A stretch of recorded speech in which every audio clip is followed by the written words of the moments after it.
শুভ সকাল। আশা করি চাকরি প্রত্যাশী ভাই এবং বোনেরা যারা আছেন সকলে সুস্থ আছেন এবং ভালো আছেন।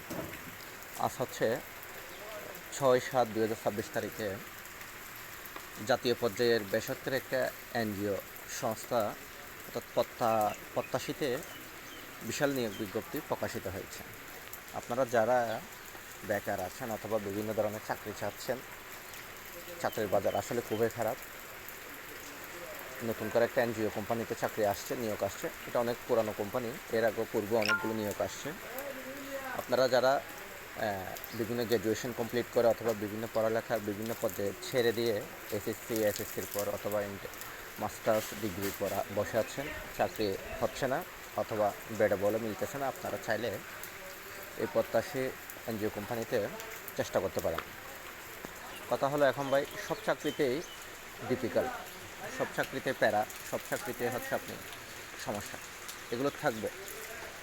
কোথাও কোনো চাকরি, মার্কেটিংয়ের চাকরি বলে, এনজিওর চাকরি বলে, মেডিসিন কোম্পানিতে চাকরি বলে, সব জায়গায় আপনার সমস্যা থাকবে, সমস্যা ছাড়া নাই। এখন কথা হচ্ছে এটার কর্ম এলাকা হবে, এই এনজিও কোম্পানিতে কর্ম এলাকাটা হবে চট্টগ্রাম, কক্সবাজার, রাঙ্গামাটি, খাগড়াছড়ি, বান্দরবান, ফেনী, কুমিল্লা, চাঁদপুর, ঠিক আছে। লক্ষ্মীপুর, নোয়াখালী, বিবাড়ি অর্থাৎ ব্রাহ্মণবাড়িয়া, নারায়ণগঞ্জ, নরসিংদী, মুন্সিগঞ্জ ও গাজীপুর জেলার এখানে মাঠ পর্যায়ে কার্যক্রম পরিচালনার জন্য কিছু জনবল নিচ্ছে। এখানে লেখায় আছে 6টি পদে লোক নিচ্ছে। এই পদে নিচ্ছে হচ্ছে এরিয়া ম্যানেজার, নিরীক্ষা কর্মকর্তা, শাখা ব্যবস্থাপক, সহ শাখা ব্যবস্থাপক, শাখা হিসাবরক্ষক এবং ফিল্ড অফিসার। এখানে কিন্তু বয়স উল্লেখ করে দিচ্ছে, তারপরে কিন্তু বয়সটা কিন্তু ম্যাটার না। যাদের অভিজ্ঞতা আছে এবং হার্ড ওয়ার্ক করতে পারবেন, আপনারা অবশ্যই সিভিতে ড্রপ করবেন। স্যালারিও কিন্তু ভালো আছে, তবে একটু সমস্যা হচ্ছে কি, এনজিও কোম্পানি যেহেতু এখানে ঋণ দিতে হয়, নিতে হয়, ঠিকমতো কালেকশন করতে না পারলে অনেক সময় নিজের থেকেও ব্যবস্থা করে দিতে হয়, স্বাভাবিক। কোম্পানি তো আসলে এভাবে করে টিকবে না, বুঝবে না এরা। যাই হোক, আপনার শিক্ষাগত যোগ্যতা এবং অভিজ্ঞতাগুলো আপনাদের এখানে লেখা আছে, কি কার কী অভিজ্ঞতা লাগবে দেখবেন। তবে নিচে যে ফিল্ড অফিসার পদে আছে ওখানে কিন্তু এসএসসি পাস হলেও চলবে, ঠিক আছে, তবে ওরা এক্সপিরিয়েন্স লোক চাচ্ছে। যাই হোক, এখানে কিন্তু ভালো স্যালারি আছে। আপনারা একটু দয়া করে যারা আমাদেরকে মেসেজ দেন, আপনারা একটু এই যে নিচের লেখাগুলো একটু ভালো করে পড়বেন, পড়লে ওখানে সব কিছু দেখা যায়। আপনার সিভিটা কোথায় ড্রপ করতে হবে, আপনার সুযোগ সুবিধাগুলো কী কী পাবেন, এগুলো সব কিছু লেখা আছে। যাই হোক, এখন মৌখিক পরীক্ষার তারিখ এবং সময় ওরা দিয়ে দিয়েছে। যারা যারা আবেদন করবেন অথবা প্রস্তুতি নেবেন, ওই সময়ের মধ্যে আপনারা থাকবেন।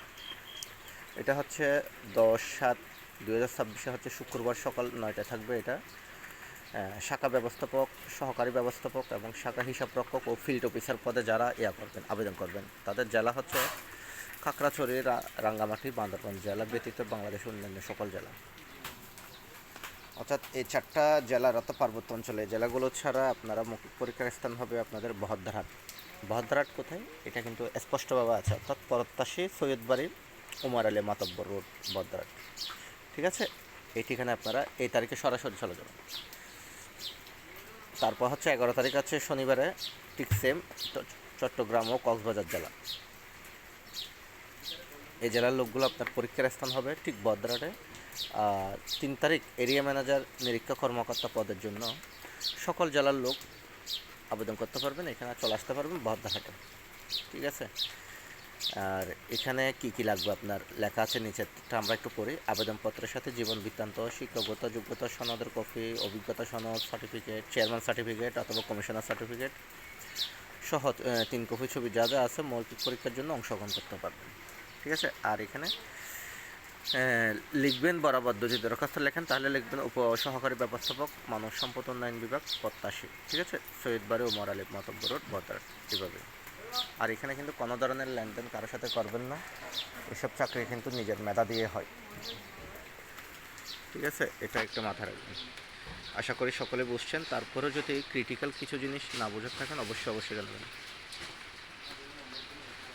এখানে কিন্তু আরেকটা পয়েন্ট আমি আপনাদেরকে একটু বলি, বাংলাদেশের সকল জেলার লোক আবেদন করতে পারবেন, কিন্তু খাগড়াছড়ি, রাঙ্গামাটি ও পার্বত্যবন অর্থাৎ এই 3টে পার্বত্যবন জেলা ব্যতীত সকল জেলার লোক আবেদন করতে পারবেন। কিন্তু ওখানে কী জন্য বলছে এটা আসলে বুঝে ওঠা যাচ্ছে না। ওই এলাকার লোকরা কি চাকরি করতে আগ্রহী না নাকি করে না এটা আসলে বুঝি না। তারপরে যারা আছেন অবশ্যই আপনারা চাকরিটা আবেদন করেন ভাই।